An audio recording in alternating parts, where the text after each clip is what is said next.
She is the only girl in the world who is immune to the bite of a zombie fungus. Buckle up. Won't we help him? No. Hey, see the hole in the wall? Can you climb? Hello everyone, Movie Jack is in touch, and this is a short retelling of the 4th episode of the zombie series One of Us, filmed based on the legendary game. The previous series are just brilliant, so if you got to this video from the recommendations, I advise you to open the description of the video and follow the links to see the beginning of the story. And you are shortcomers, let's support this series to the maximum with likes and comments so that the videos flies into the rivers of YouTube. To do this, slap a like, and most importantly, be sure to write any comment, that, smiley face, thank me or anything else, it will greatly help the promotion of the video.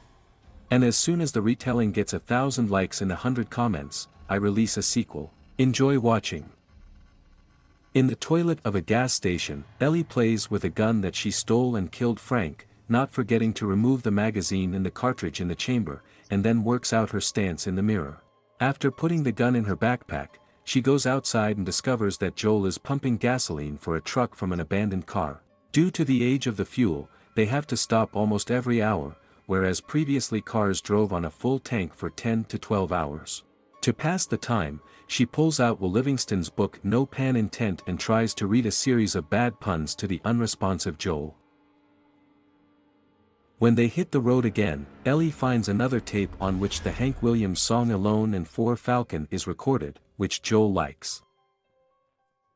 She also finds one of Bill's porn magazines and plays Joel, admiring the pictures and pretending she doesn't know why the pages are sticky, then throws the magazine out the window.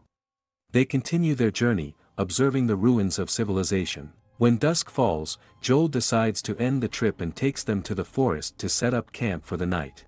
He serves Ellie several cans of Chef Boyardee ravioli from 20 years ago, which they all agree are quite tasty. Joel plans to spend the night and then drive non-stop to Wyoming for the next 24 hours and hopes to get there by the next morning. Ellie suggests they build a fire, to which Joel strongly objects. Instead of warning the infected, he will warn other people, who, as Joel warns, will do much more than just rob them.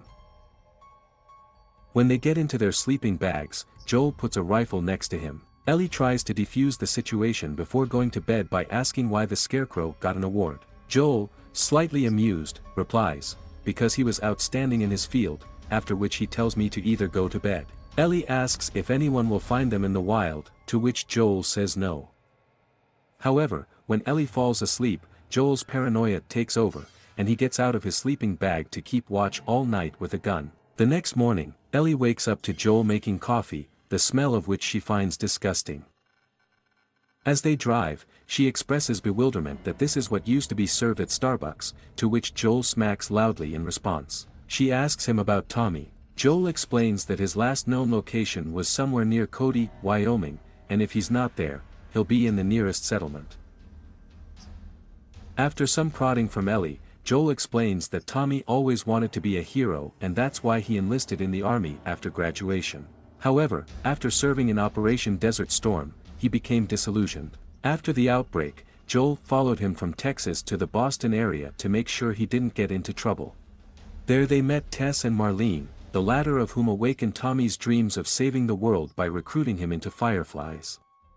However, according to Joel's latest information, he also quit and lives alone, which prompted Joel to go in search of him. Ellie asks why Joel is so determined to keep going if he has given up on the world.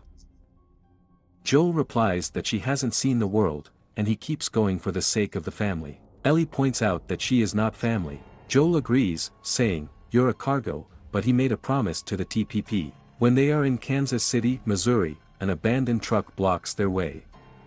Faced with the fact that there is a free road ahead and you don't have to go back and go around the city, which will delay arrival in Wyoming, Joel decides to take a detour through the city streets and from there return to the interstate. However, they quickly get lost, navigating the streets, not noticing the recently burned piles of bodies. Soon they stumble upon the entrance to the Kansas City KZ zone, but they are alarmed by the absence of Phaedrus. Soon they are interrupted by a man on the street claiming that he is injured. However, Joel does not believe him and immediately presses the gas pedal. As it turned out, the man is a rebel, and they quickly get ambushed and crash into an abandoned laundry by car. Joel tells Orr to hide in a hole in the wall, and then with his rifle kills 2 revolutionaries who shot at them. However, when he reloads his rifle, a 3rd raider is ambushed and tries to strangle him to death.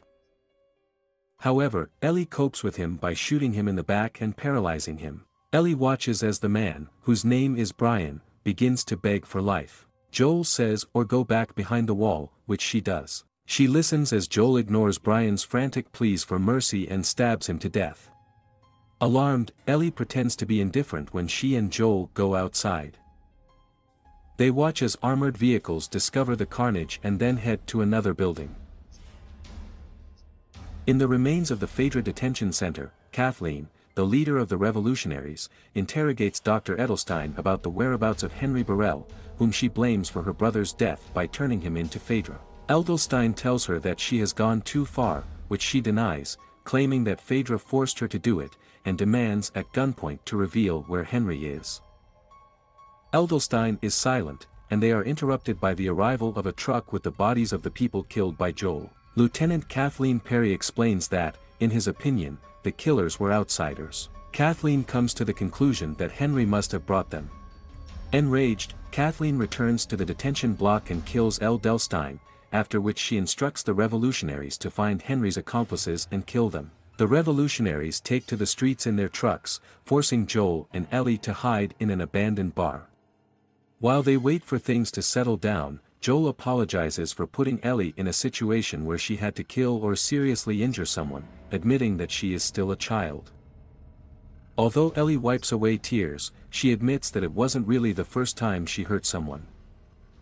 Joel returns the gun to her and makes sure that she understands the basics of gun safety, which, as she explains, she studied at the Phaedra school. He then gives her some tips on how to hold the gun before entrusting it to her, telling her to hide it in her backpack.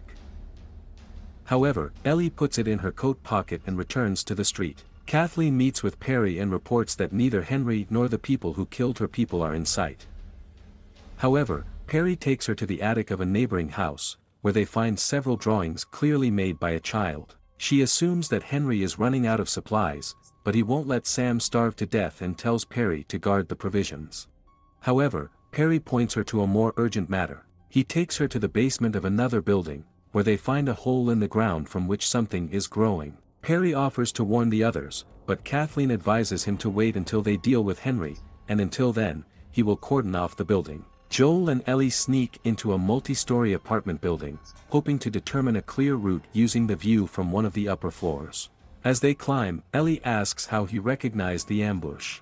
Joel explains that he himself saw and performed this trick with Tess and Tommy. Ellie asks if Joel has killed innocent people, to which he says nothing. They manage to climb 33 floors before Joel runs out of steam, and they set up camp in one of the abandoned apartments. Ellie watches in disbelief as Joel pours broken glass between them and the door so that no one can sneak up on them. While they are lying on makeshift mats, Joel continues their previous conversation, asking what she meant by saying that the events of this day were not her first case of causing pain, to which she refuses to answer. He agrees with this and repeats that it is unfair for her to deal with what they saw at her age. In response to his frankness, Orr admits that she noticed that he was a little hard of hearing in his right ear, which he explains by years of shooting weapons. Before he has time to fall asleep or catches him by surprise, asking what is inherited, "It's diarrhea that you have in your genes." Joel can't suppress his laughter, after which he manages to fall asleep peacefully. However, after turning over and closing his well-hearing ear in his sleep, he is awakened by the cry of Ellie calling him. Opening his eyes, he sees that she is being held at gunpoint by a man and, turning around, sees a young guy who also points a gun at him and orders them to be silent.